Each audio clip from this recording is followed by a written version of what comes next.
नमस्कार।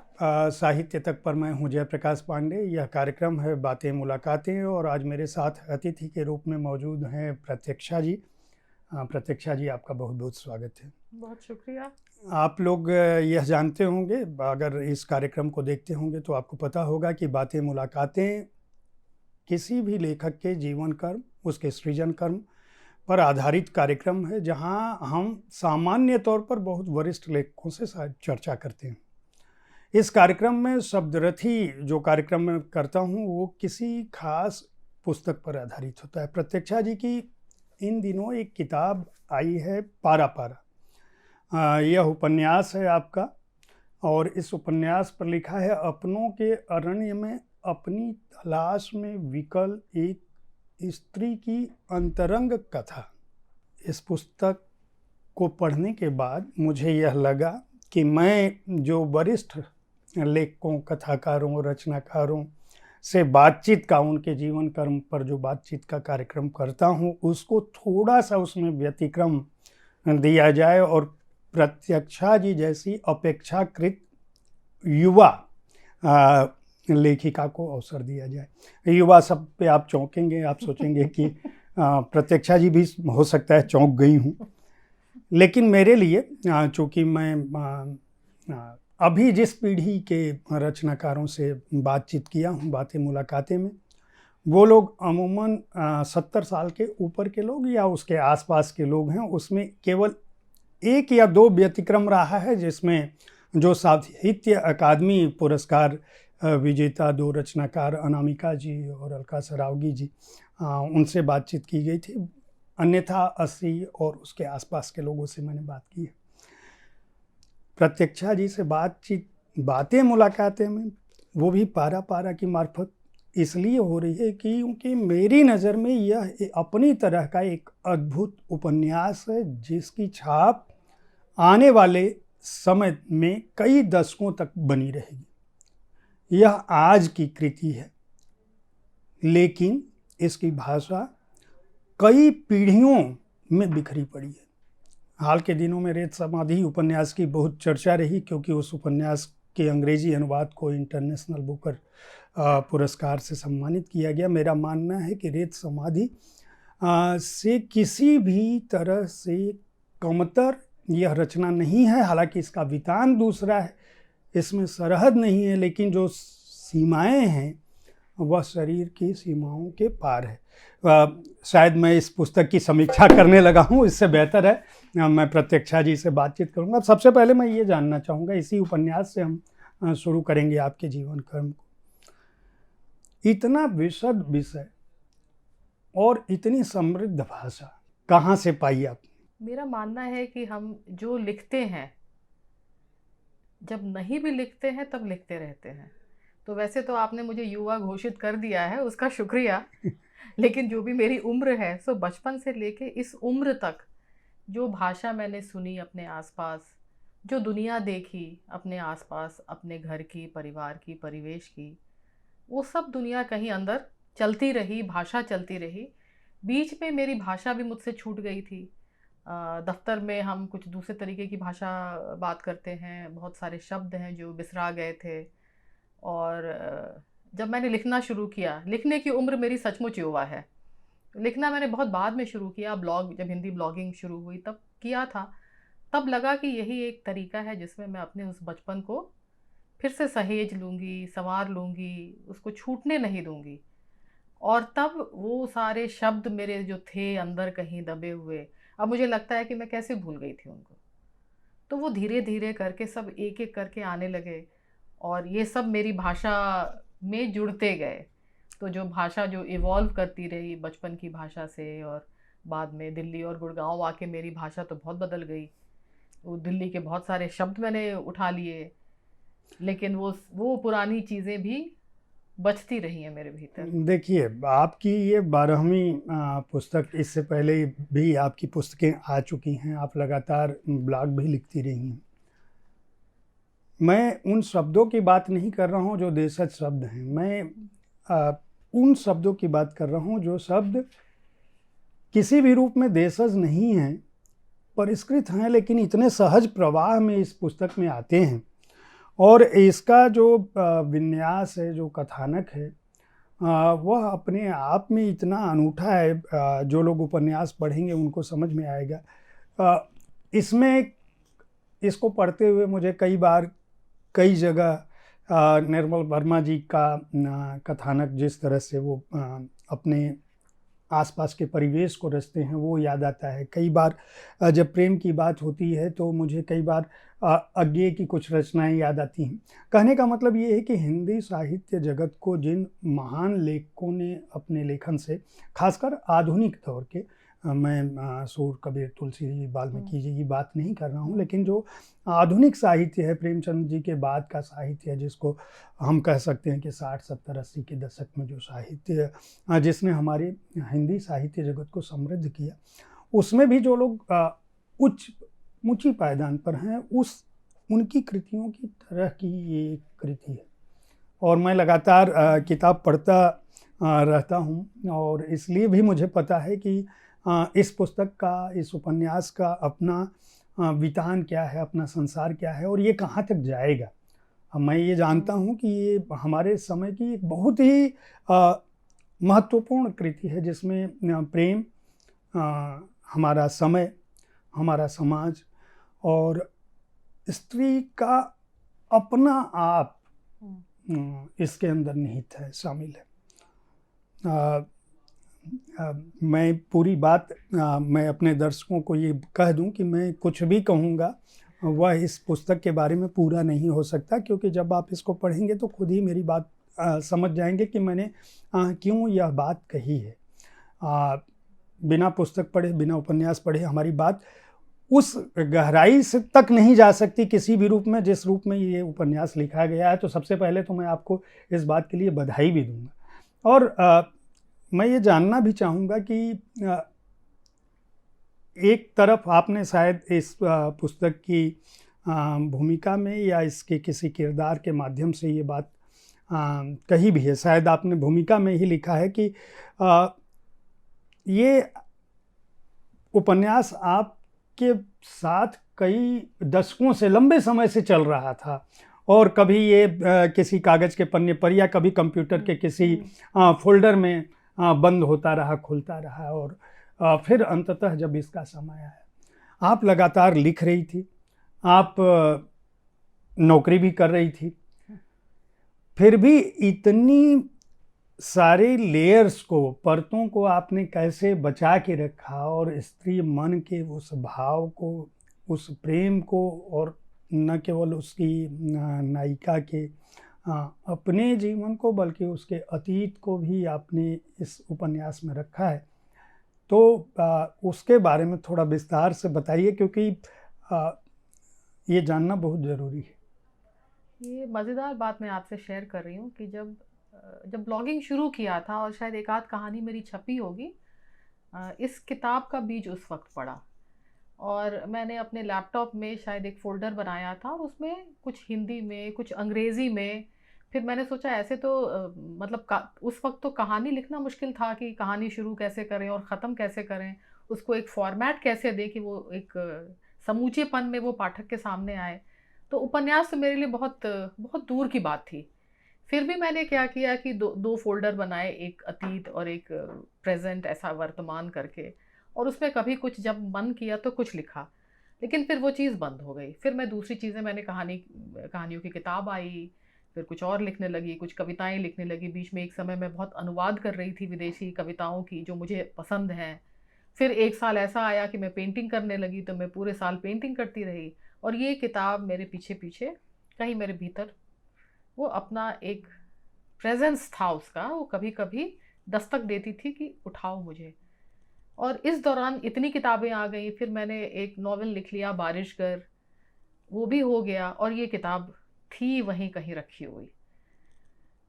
इस किताब में मेरी माँ का बहुत सारा उनका प्रेजेंस है, उनकी उपस्थिति है, और कोई फैक्ट के तौर पे नहीं है।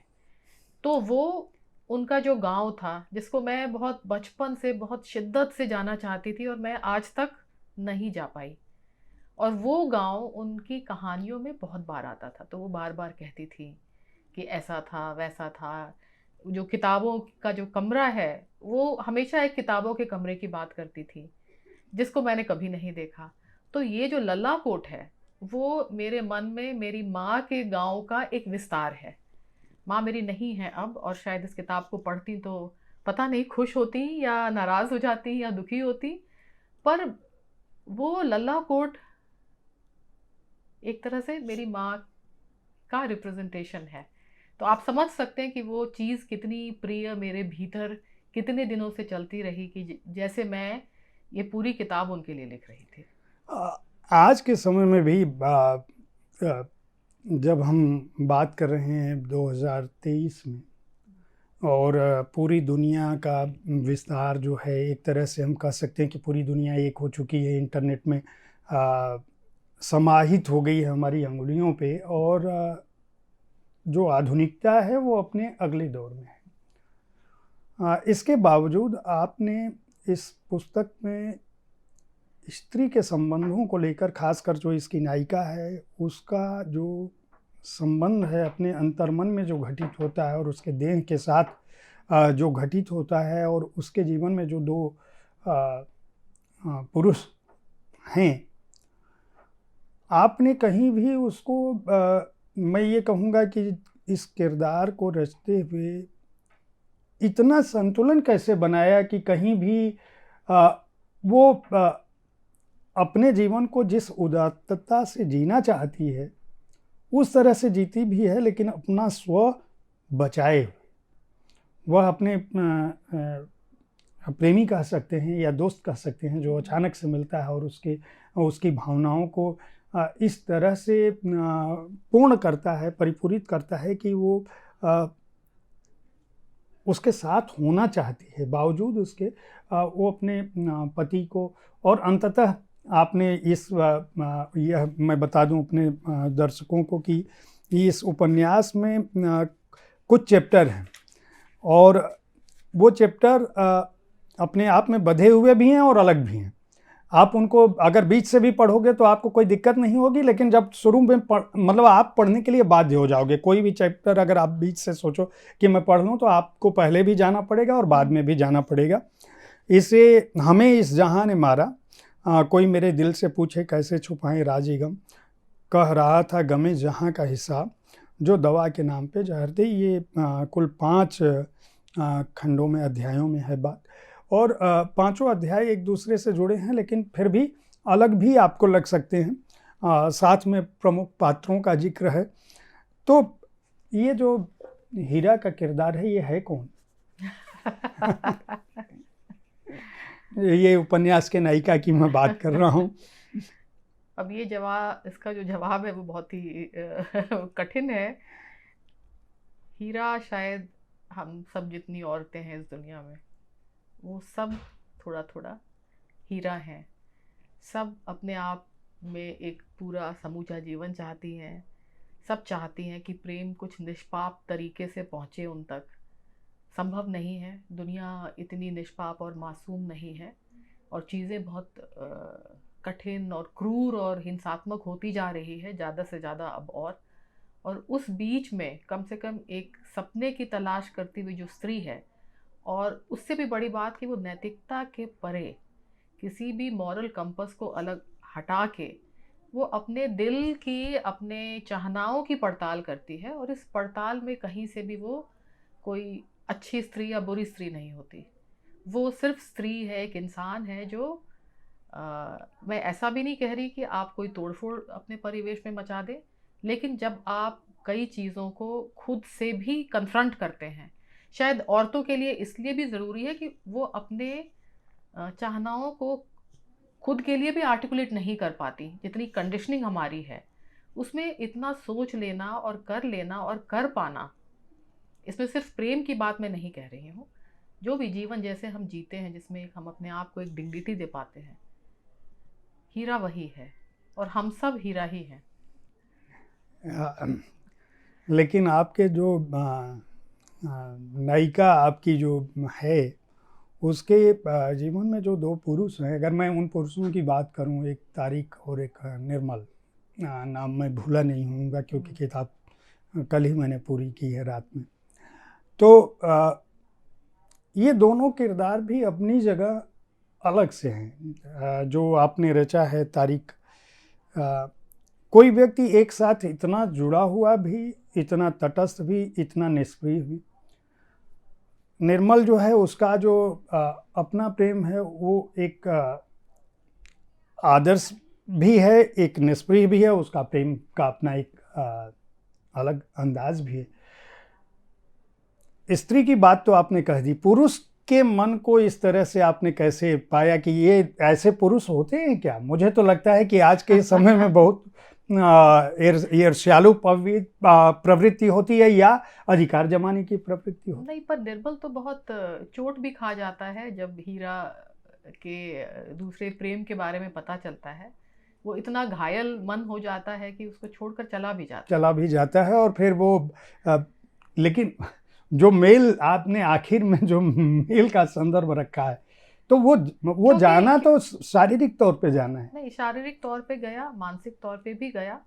लेकिन आप ये भी सच माने कि अगर कोई भी आदमी एकदम ब्लैक एंड वाइट नहीं होता, वो एक समय में नफरत कर सकता है, वो नफरत फिर प्रेम में बदल सकता है।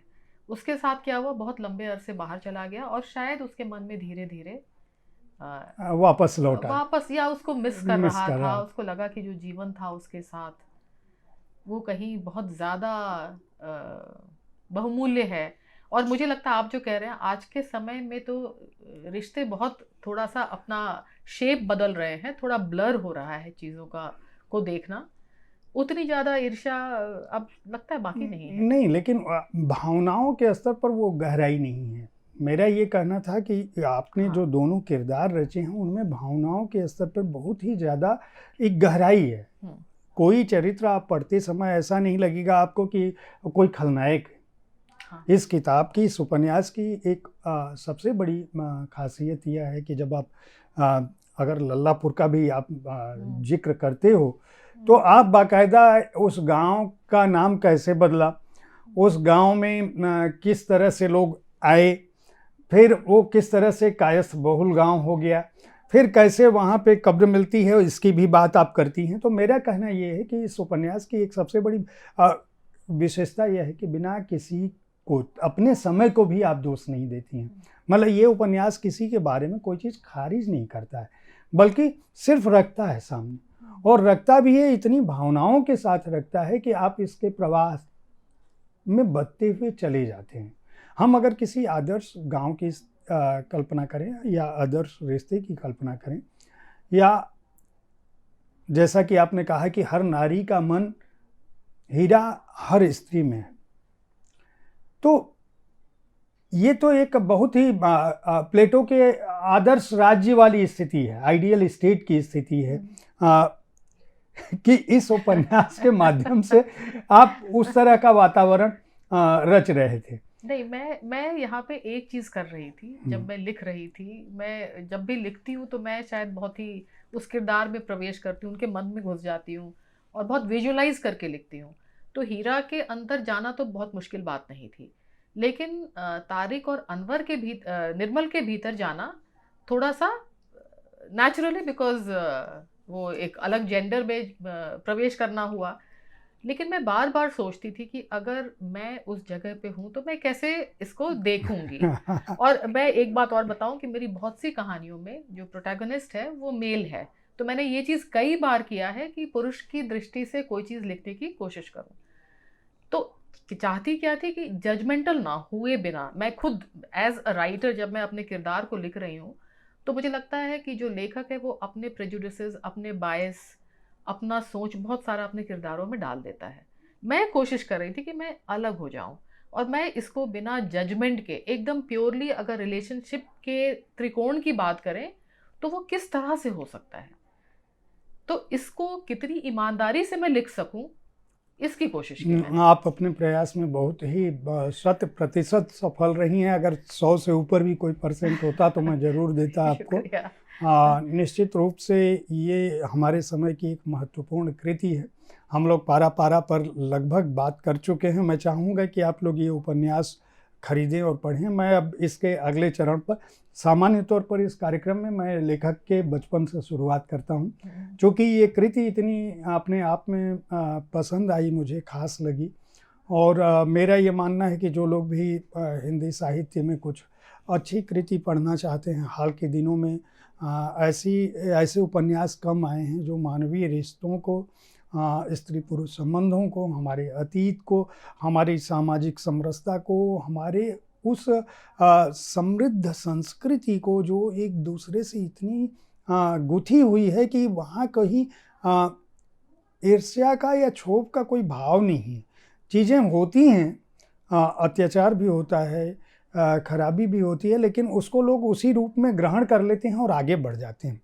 वो जीवन की एक घटना के तौर पर लेते हैं कि अगर कोई आक्रमण हुआ तो ठीक है, आक्रमणकर्ता आक्रांता का ये काम है कि वो मारेगा, वो चला गया, हम जीवन को फिर से शुरू करते हैं। तो ये उपन्यास आपको जीवन को देखने की नई दृष्टि देता है अगर आप इसको ध्यान से पढ़ेंगे तो। केवल संबंध ही नहीं है, वह जीवन दृष्टि भी है, और इस रूप में ये अपने आप में एक बड़ी कृति है जिसे निश्चित रूप से हिंदी के हर पाठक को पढ़ना चाहिए। आपको इस बात के लिए फिर से मैं बधाई दूंगा। अब आप ये बताइए कि आपका बचपन कैसे बीता, कहाँ पैदा हुई, लेखन की यह जो ललक है, कहने जा रहा था मैं बीमारी, लेकिन बीमारी नहीं कहूँगा, तो ये ललक आपके अंदर कैसे पैदा हुई, तो उसके बारे में हमारे दर्शकों को बताएं। वो अब जो प्रत्यक्षा हैं, अभी तक हम उपन्यास की बात कर रहे हैं। बचपन मेरा रांची में बीता जी। तो मेरी पढ़ाई वहीं से हुई, और घर में बहुत पढ़ने का माहौल था, बहुत संगीत का माहौल था। मेरी माँ बहुत अच्छा गाना गाती थी, एक समय में रेडियो स्टेशन से गाती थी। पिता मेरे भी ऑल्दो बिहार एडमिनिस्ट्रेटिव सर्विस में थे, लेकिन उनको भी बहुत शौक था, तो कुछ पत्रिका निकालते थे कभी। तो घर में एक तरह से अच्छा थिएटर हो रहा है, कुछ कुछ वो करते रहते, जहाँ जहाँ भी पोस्टेड रहे वहाँ वो कुछ आर्ट फॉर्म में कुछ करवाते रहते थे। तो घर में हम लोग बड़े हुए, शास्त्रीय संगीत सुनते हुए, किताबें पढ़ते हुए, और मैंने बचपन में ऐसी बहुत किताबें पढ़ ली जो शायद उतने बचपन में नहीं पढ़नी चाहिए थी।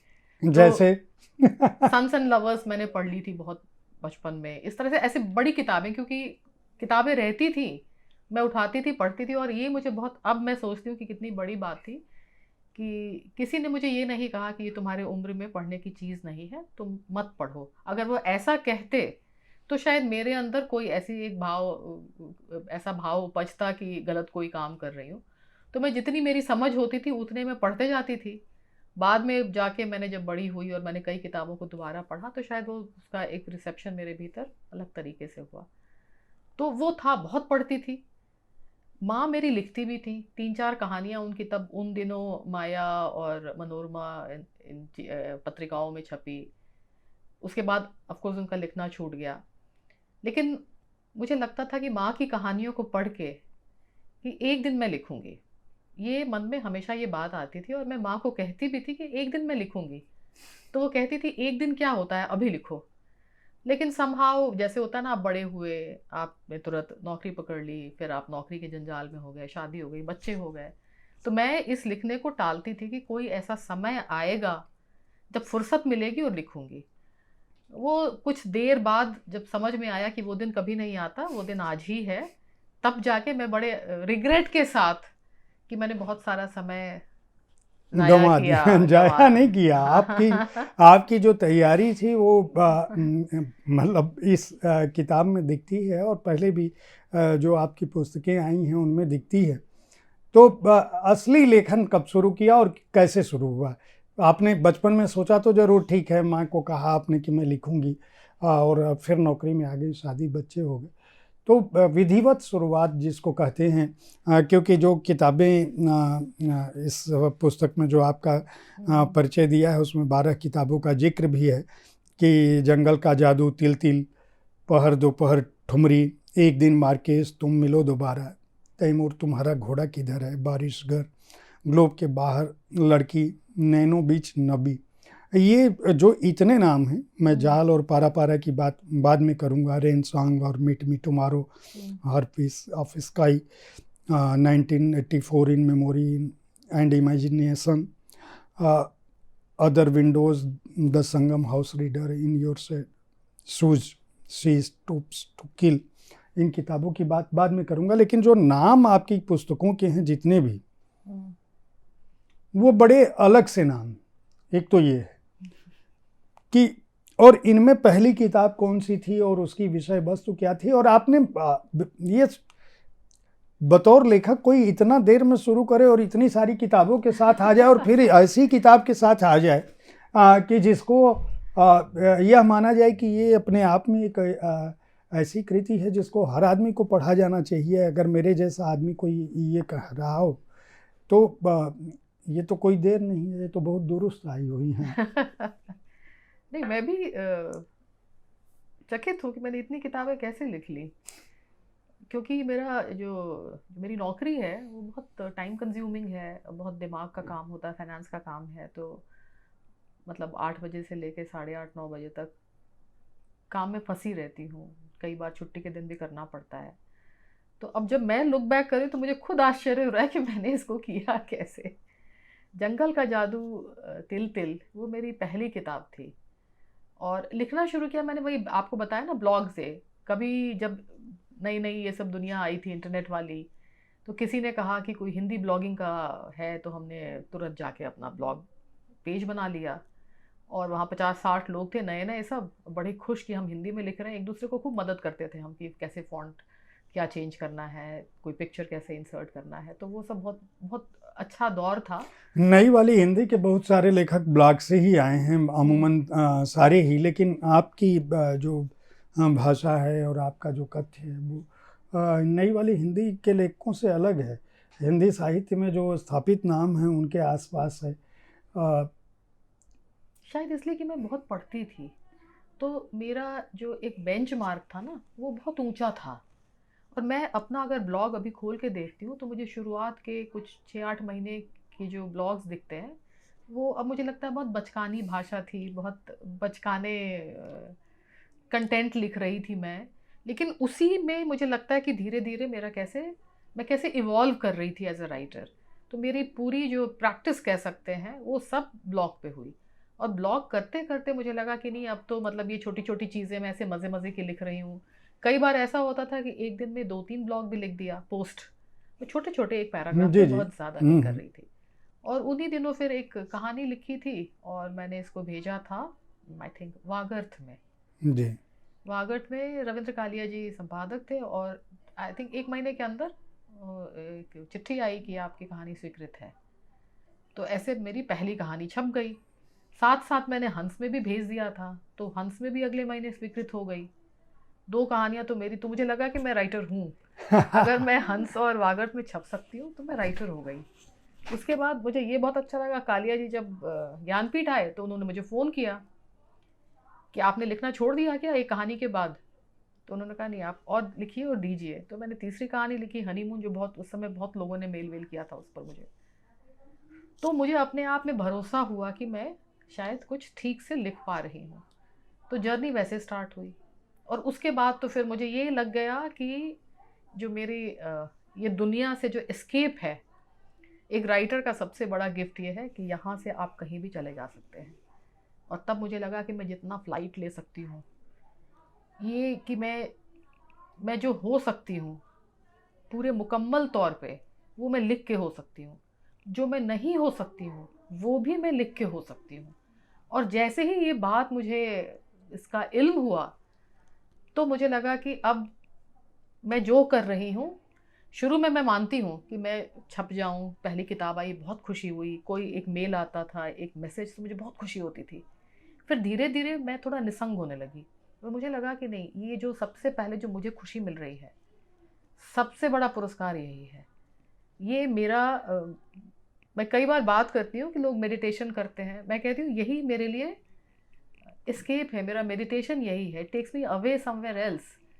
और शायद जब ये चीज़, ये जो प्रेशर है कि आपको कहीं पे अपने आप को साबित करना है, वो ख़त्म हो जाता है, तब आप अपने मन की उड़ान भरने लगते हैं। हाँ, आपका अपना पसंदीदा लेखक कौन है?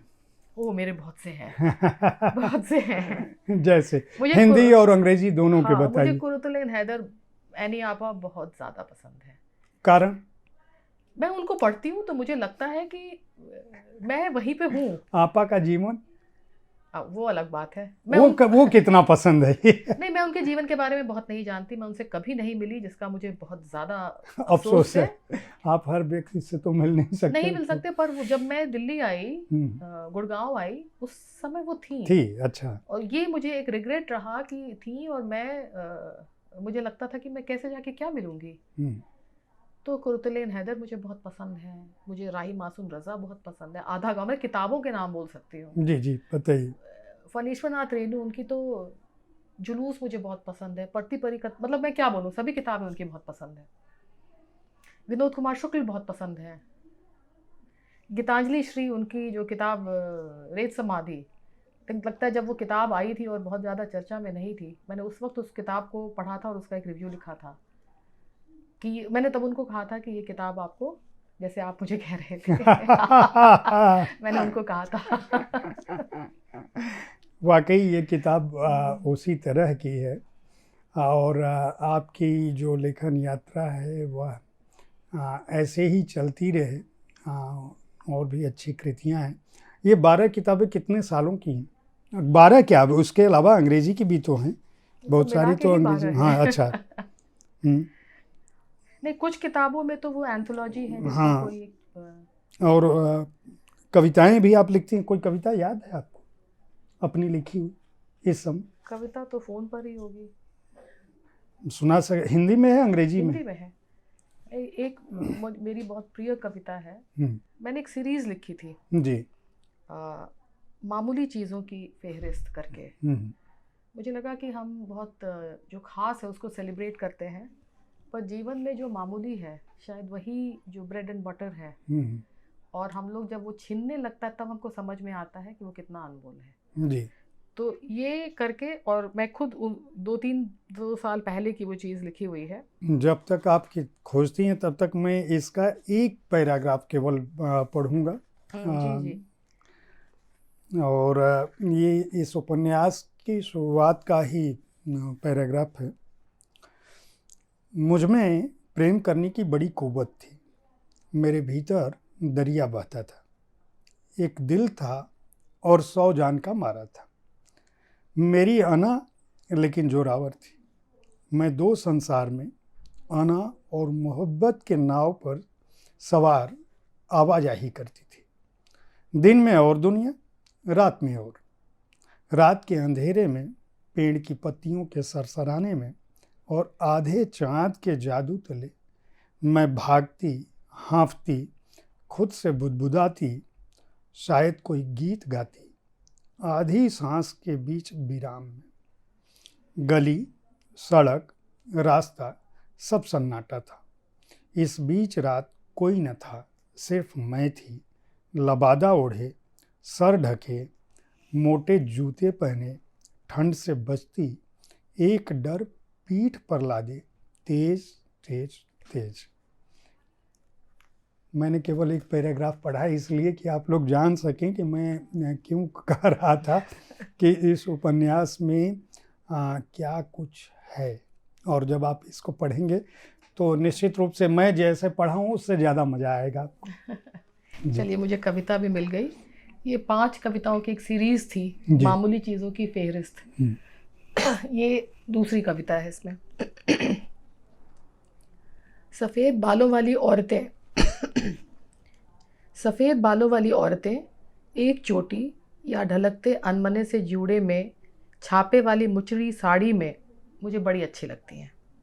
आज मिली थी, मेरे आगे चल रही थी, दुबली फुर्ती वाले चाल में, 70 की होंगी। मैं उनको पार करते उनका चेहरा देखती, बुदबुदा कर कहती हूँ, माँ। उस दिन गाड़ी चलाती घर लौट रही थी, सामने बुजुर्गवार, सब बाल पीछे बिना मांग के सीटे, हाथ में छड़ी थी।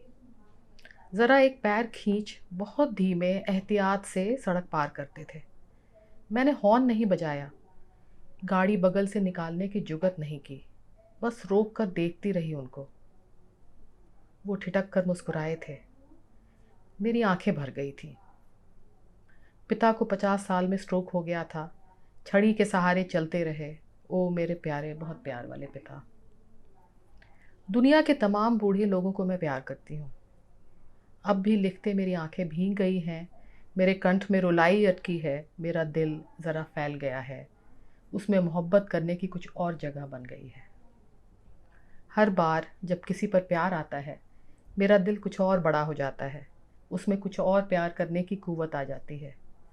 पूरे दिन मैं प्यार करने के बहाने खोजती हूँ। गमले में खिले फूल को, ठीक सुबह होने के पहले के जादू समय को। जादू इसलिए कि अजीब सी पीली आभा लिए आसमान दिखता है पश्चिम में, सूरज उगने के बहुत पहले। मुझे पक्का विश्वास है ये जादू रोज़ मेरे लिए ही रचा जाता है। रात में हाइडी की तरह तारों वाले आसमान को देखते, उस समय पर रेडियो, पुरानी तस्वीरें, बीते समय, जाने किस किस पर, अनजान लोगों पर भी, न देखी जगहों पर, किसी भी भाषा के संगीत पर, लोगों के अलग अलग उच्चारण से, हिंदी बोलने पर, देहाती शब्दों पर।